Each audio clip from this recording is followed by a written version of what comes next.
ଏଇଠି ଆନନ୍ଦରେ ଅନୁଷ୍ଠିତ ହେଉଥିବା ଆଜିକାର ଏଇ ଯେଉଁ ସ୍ମୃତି ସନ୍ଧ୍ୟାରେ ସଭାପତିତ୍ୱ କରୁଥିବା ଜଣେ ପ୍ରତିଷ୍ଠିତ ସାହିତ୍ୟିକ ପ୍ରଜ୍ଞା ପ୍ରଣୋଦିତ ଚେତନାର ପ୍ରତୀକ ବୟସ୍କ ପ୍ରାଣର ଉଚ୍ଛ୍ୱାସ। ବୟସ୍କ କହିଲେ କଥାଟା ବୋଧେ ଭୁଲ ହବ, କାରଣ ମୁଁ ଦେଖୁଛି ପ୍ରଭାତର ସାରେ ଯେମିତି ଚଳଚଞ୍ଚଳ ହୋଇ ସବୁବେଳେ କାର୍ଯ୍ୟରତ ଅଛନ୍ତି।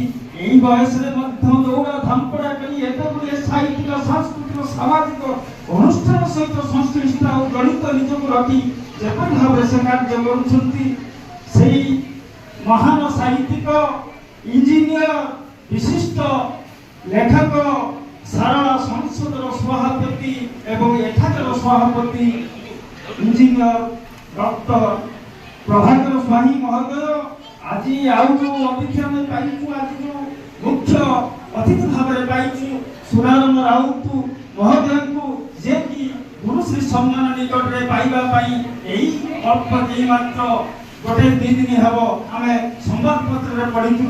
আমি মধ্য পাইছু আজি মুখ্য বক্তা ভাবে আম গ্রহণে উপস্থিত অছন্তি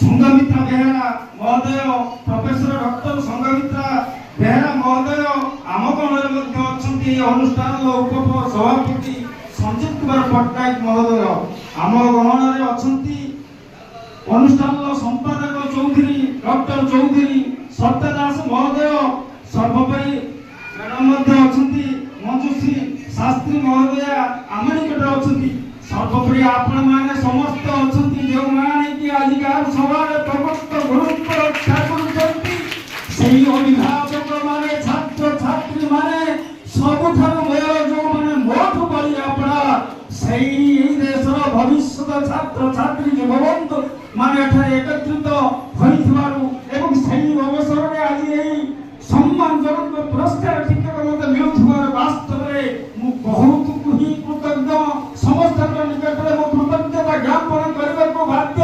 ये जो प्रोफेसर हृदयानंद राय कथा कहते सहित मधुर स्मृति मोर जड़ित अच्छी मुझे बांटुची मुझे फकीरमोहन कॉलेज में पढ़ू थाए न्यू हॉस्टल संगठन दायित्व थे से अतिथि करने आसी हृदयानंद राय महोदय को एवं अतिथि नहीं बेले सी गोटे बाणी कहते से बाणी को मुझे दिन मो डायरी में टिपी रखी तो उतारू से शब्द को नहीं मु अभिनय करी गोटे कविता लिखी जदियो से कविता मत दुष्प्राप्त प्राय एवं से डायरी खोजाखोजी कला पाइली नहीं कि जो सार वर्म कहते मुझे कहबी जोटा कि शिशु छात्र छात्री एक प्रेरणा माई फुट हम से कहते हे तुम माने हे पर छात्र व नेता तुम हे पर शिक्षक व अभिभावक तुम माने हे पर मंच मंडन करिथिबा बच्चा व नेता किंतु सफल भाव अभिनय कर जदि सफल भाव अभिनय कर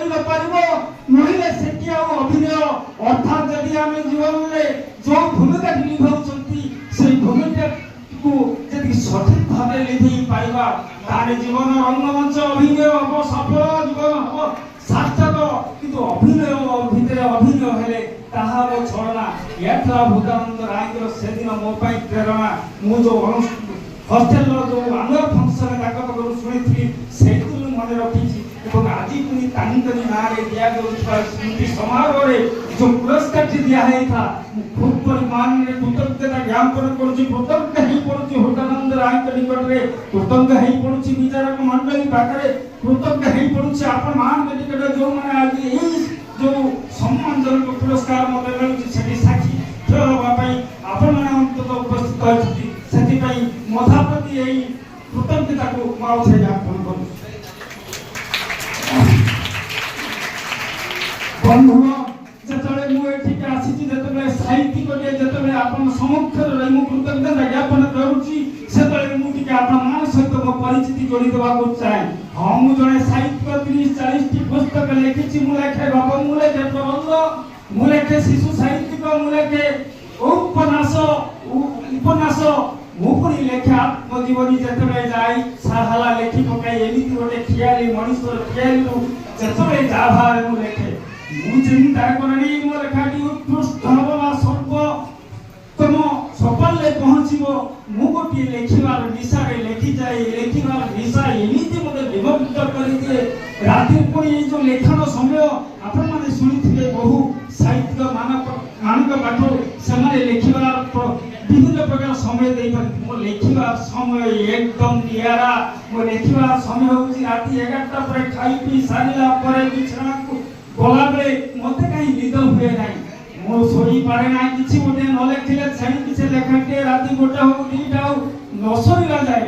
ଅବଶ୍ୟ ଏଇଟା ଗୋଟେ ଖରାପ ଅଭ୍ୟାସ। ପିଲାମାନଙ୍କୁ କହିବି ମୋତେ ଅନୁକରଣ କରନ୍ତୁ, କିନ୍ତୁ ମୁଁ ଏମିତି ରାତିରେ ନ ସରି କଲେଜ ଜୀବନରୁ ମୋର ଅଭ୍ୟାସ ରହିଯାଇଛି। ମୁଁ ଲେଖେ ଏବଂ ସକାଳଟା ବିଳମ୍ବିତ ଉଠେ, ଯୋଉଟାକି କୋଉଠି କୋଉ ପୁରାଣ ଉପନିଷଦ ଏ ପ୍ରକାର ଉପଦେଶ ଦେଇନାହାନ୍ତି। ତ ତୁମମାନଙ୍କୁ ମୁଁ କହିବି ନାହିଁ ମୋତେ ଅନୁକରଣ କରିବା ପାଇଁ। ଏହିଭଳି ଅଜବ ମଣିଷ, ଅଜବ ଚିନ୍ତାଧାରା ଭିତରେ ମୁଁ ସାହିତ୍ୟ ସାଧନା କରେ। ଏଇ ହେଉଛି ପୁଣି ଏଇ ଯୋଉ ସାହିତ୍ୟ କଥା ଯୋଉ କହିଲେ, ଯେତେବେଳେ ମୁଁ ଏଠାରେ ପୁରସ୍କୃତ ହେଉଛି ମୋ ନିଜ ସମ୍ପର୍କରେ ପଦ କହି ଆପଣମାନଙ୍କ ସହିତ ପରିଚୟ ଯୋଡ଼ି କରି ସେଇଥିପାଇଁ କହୁଛି, ମାନେ ନିଜ ସମ୍ପର୍କରେ ଯୋଡ଼ିଏ କହିବାର କିଛି ଆବଶ୍ୟକତା ମୋର ଅନୁଭବ କରୁନି। ବନ୍ଧୁଗଣ, ଛୋଟବେଳୁ ସାହିତ୍ୟିକ ତୁଳସୀ ଦୁଇପତ୍ର ବାସିଲା ଭଳି ସାହିତ୍ୟର ମହକ ମହକି ଯାଏ, କିନ୍ତୁ ମୋ କ୍ଷେତ୍ରରେ ସେମିତି ନୁହେଁ। ବହୁତ ବିଳମ୍ବିତ ହେଉଛି ସାହିତ୍ୟ ସାଧନା କରିବା ପାଇଁ। ସେଟା କହିବା